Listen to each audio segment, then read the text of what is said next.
Hey there. Subscribe to my channel. And also press this bell icon, so you never miss any new updates, cause whenever we upload new video you will get a notification.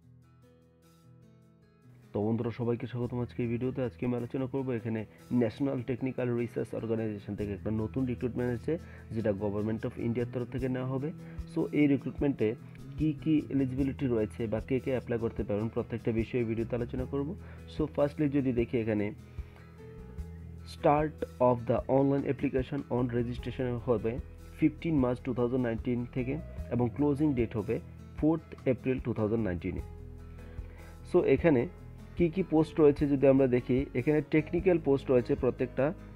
এখানে general, central civil service, group B, non gazetted and non ministerial এখানে post রয়েছে, এখানে ক্লাসিফিকেশনের মধ্যে দেওয়া আছে।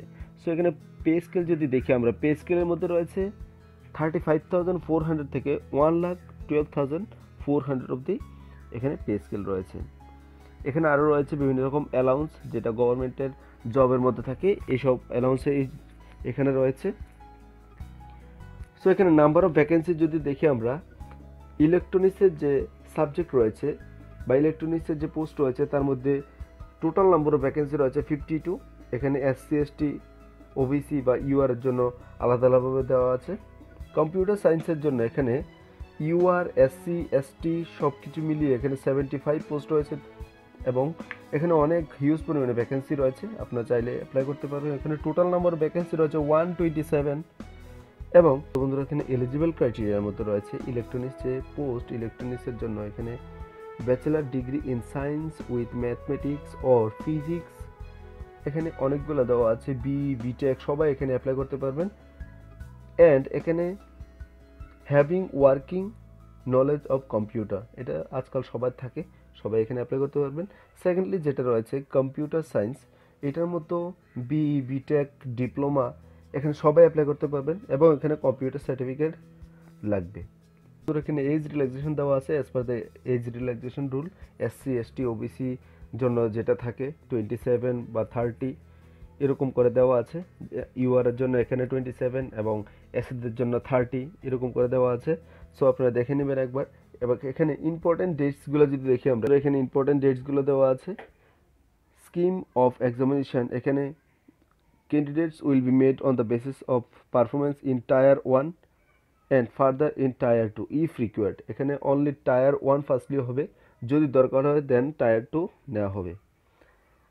এখানে tyre 1-এর যে exam হবে এটার জন্য ইলেকট্রনিক্সের জন্য এখানে সাবজেক্ট দেওয়া আছে general science, current affairs, quantitative aptitude and reasoning and concern subject or stream wise. এখানে টোটাল নাম্বার হবে 100টা কোশ্চেন হবে, 400 মার্কের, 2 ঘন্টা টাইম থাকবে। সেমভাবে কম্পিউটার সায়েন্সের জন্য এখানে সেমভাবে দেওয়া আছে। সো এখানে there will be negative marking, এখানে নেগেটিভ মার্কিং থাকবে। তো বন্ধুরা এখানে সেন্টার অফ এক্সামিনেশন দেওয়া আছে, এখানে নয়ডা, নিউ দিল্লি, জয়পুর, মোহালি, গুয়াহাটি দেওয়া আছে আমাদের নর্থ ইস্টের জন্য। সো আপনাকে যদি অ্যাপ্লাই করতে হয়, আপনাকে অ্যাপ্লাই করতে হবে এখানে যে ওয়েবসাইট রয়েছে হাউ টু অ্যাপ্লাইয়ের মধ্যে যদি যাই, তাহলে আমরা এখানে যে দেখব, এখানে যে ওয়েবসাইটটা রয়েছে এই ওয়েবসাইটে গিয়ে আপনাকে অ্যাপ্লাই করতে হবে, যেই ডেট দেওয়া আছে ওই ডেটের মধ্যে। এখানে কি লাগবে যদি আমরা ফার্স্টলি একটু দেখে নিই, এখানে আপনাকে recent passport size colour photograph, signature, এখানে ম্যাট্রিকুলেশন বা 10th সার্টিফিকেটটা, ফাইনাল মার্কশিট, এখানে SC ST যে কাস্ট সার্টিফিকেট ওইটা লাগবে, ইনকাম লাগবে এবং সেন্ট্রাল গভর্নমেন্ট সিভিলিয়ান এমপ্লয়িজের জন্য আলাদা করে এখানে সার্টিফিকেট লাগবে। ডিজেবল যারা ফিজিক্যাল হ্যান্ডিক্যাপ তাদের জন্য আলাদা সার্টিফিকেট জমা দিতে হবে। এটা অনলাইন থ্রুতে অ্যাপ্লাই করতে হবে। সো আই হোপ ভিডিওটা ক্লিয়ার। যদি ভিডিওটা ভালো লাগে বন্ধুরা অবশ্যই চ্যানেলকে সাবস্ক্রাইব করবেন। আমরা এই চ্যানেলে ত্রিপুরার যে জব এবং অন্যান্য যে জবগুলো এই জবগুলোর আমরা নোটিফিকেশন আপলোড করি। তো থ্যাংক ইউ।